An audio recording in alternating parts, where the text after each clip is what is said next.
தந்தை மகன் தூய ஆவியாரின் பெயராலே ஆமேன். ஆண்டவர் உங்களோடு இருப்பாராக, ஆன்மாவோடும் இருப்பாராக. தூய லூக்கா எழுதிய பரிசுத்த நற்செய்தியிலிருந்து வாசகம்.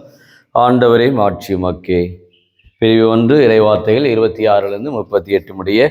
6ஆம் மாதத்தில் கபிரியேல் என்னும் வானதூதரை கடவுள் கலிலேயாவின் நாசரேத் என்னும் ஊரிலிருந்து ஒரு கன்னியிடம் அனுப்பினார்.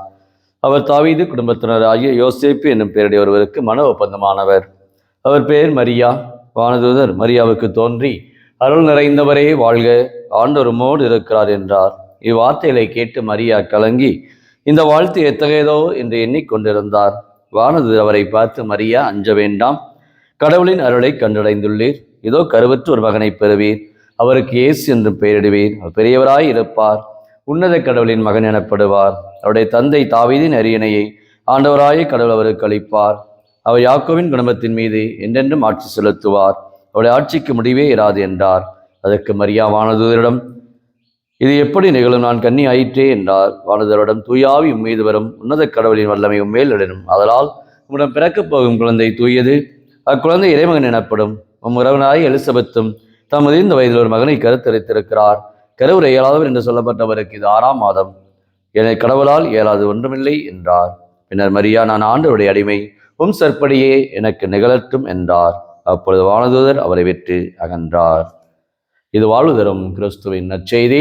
கிறிஸ்துவே உமக்கு புகழ். இயேசுவில் பிரியமான சகோதர சகோதரிகளே, டிசம்பர் மாதத்துடைய 20ஆம் நாளாக இன்று இந்த திருவரை காலம் 3ஆம் வார இந்த சனிக்கிழமையிலே புனித டொமினிக் என்ற ஒரு ஆசீர்வாத சபையை சார்ந்த புனிதரை நினைவு கூறுகின்றோம். இந்த பெனடிக்டை இந்த மடத்திலே வாழ்ந்தவர். ஸ்பெயின் தேசத்திலே ஆண்டவருடைய அருளை இரக்கத்தையும் பெற்று இந்த சந்நியாச இந்த வாழ்விலே புனித டொமினிக் தன் வாழ்நாள் முழுமையாய் கடவுளுடைய அன்பை பெற்றுவதிலும் ஏழைகளுக்கு உதவி செய்வதிலும் இறை பராமரிப்பிலும் தன் வாழ்நாள் முழுமையாய் வாழ்ந்திருக்கின்றார்.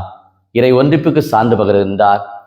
ஸ்பெயின் தேசத்திலே இருக்கிற பல்வேறு பிரச்சனைகளை எல்லாம், விசுவாசம் சார்ந்த அந்த பிரச்சனைகளுக்கெல்லாம் இறை நம்பிக்கையை கொடுத்தவர் தான் இந்த புனித டொமினிக்.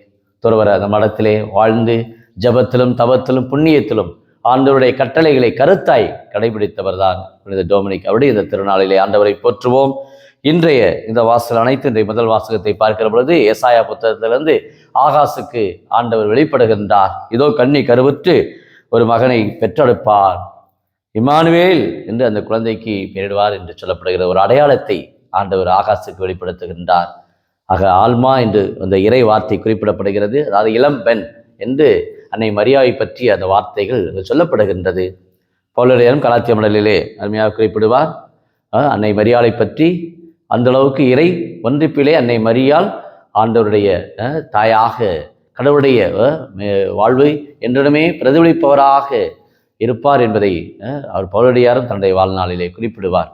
அந்த அளவுக்கு கடவுள் தம் மகனை பெண்ணிடம் பிறந்தவராக அனுப்பினார் என்று கலாத்திய மடலிலே சொல்லுவார். பாருங்கள், அந்த அளவுக்கு ஒரு பெண் என்றால் இங்கு முதல் வாசகத்திலே ஏசாயா புத்தகத்திலிருந்து ஆல்மா இளம் பெண் என்ற அந்த வார்த்தையை இந்த செப்சுவாதின் என்ற அந்த 70 என்ற மொழிபெயர்ப்பிலிருந்து இந்த ஒரு விளக்கத்தை பெறுகின்றார்கள். அந்த அளவுக்கு இறை ஆற்றலோடும் இறை மகத்துவத்தோடும் அன்னை மரியாள் ஆண்டவருடைய அந்த பிரசன்னத்தை பெறுகிறாள். அதைத்தான் நற்செய்தி வாசகத்திலே பார்க்கிறோம். வானதூதருக்கும் கபிரியேல் தூதருக்கும் அன்னை மரியாளுக்கும் இடையே நடக்கக்கூடிய அந்த உரையாடல் பாருங்கள். வாழ்விலே கடவுளுடைய அந்த உடனிருப்பு, அஞ்சாதே, அருள்மிக பெற்றவரே வாழ்க, ஆண்டவர் உம்மோடு இருக்கிறார். அருமையான வார்த்தை பாருங்கள். கடவுள் உன்னோடு இருக்கிறார்.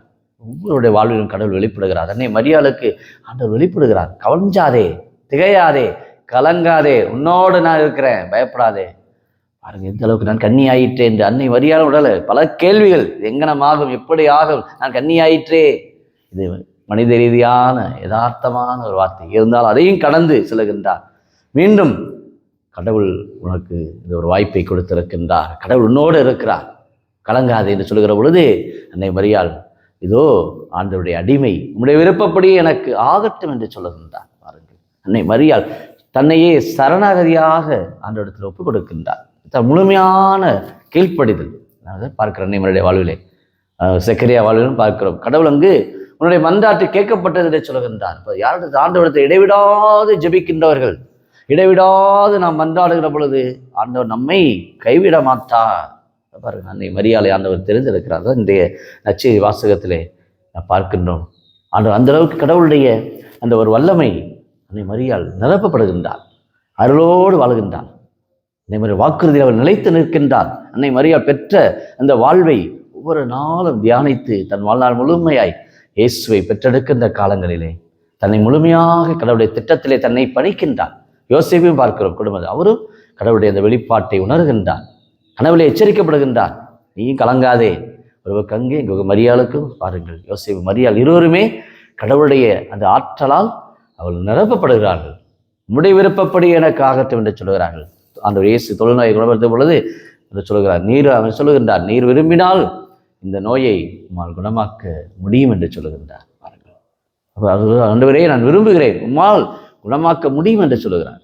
பாருங்கள், நம்முடைய விருப்பம் எப்போதுமே கடவுளுடைய விருப்பம், நம்முடைய விருப்பம் எல்லாம் இணைந்து செல்கிற பொழுதுதான் அற்புதங்கள் அதிசயங்கள் அங்கே நிகழ்கிறது.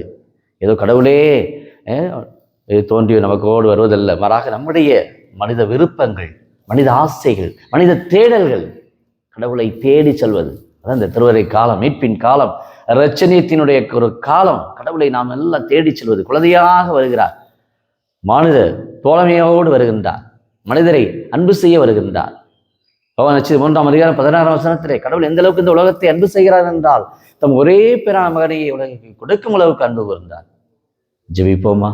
அன்பின் பரலோக பிதாவே, அப்பா இயேசுவே, இது உம்முடைய அன்பு மேலானது, உம்முடைய கிருபை மேலாது என்பதை இந்த சனிக்கிழமை தேவ மாதாவுக்கு எங்களை வெளிப்படுத்துகிறாப்பா.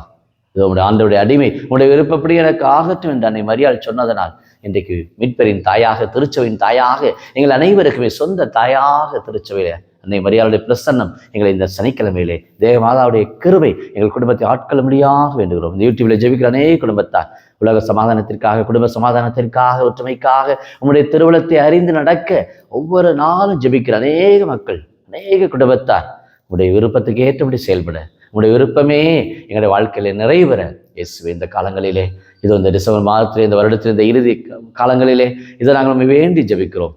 அனைத்து மக்களும் நல் உறவோடும் சமாதானத்தோடும் வருகிற கிறிஸ்து பிறப்பு விழாவை மகிழ்வோடு கொண்டாட உம்முடைய கிருபையை, உம்முடைய ஆசிரியை, உம்முடைய வளங்களை ஒவ்வொருவருக்கு கொடுத்து ஆசீர்வதிக்கும்படி, உம்முடைய திருவுளத்தை நிறைவேற்றக்கூடிய பிள்ளைகளாக வாழ ஒவ்வொருவருக்கும் இந்த இறை ஞானத்தை கொடுக்கும்படியாக இந்த நாட்களிலே ஜபிக்கிற ஒவ்வொரு குடும்பத்தாருக்கும் அமைதியும் அன்பு உறவும் தந்து ஆசீர்வதிக்கும்படி தேவ மாதாவுடைய வழிநடத்த இந்த சனிக்கிழமையில ஒவ்வொரு குடும்பத்திற்கு கொடுக்கும்படியாக கிறிஸ்து வழியாகவே மன்றாடுகிறோம். ஆமீன்.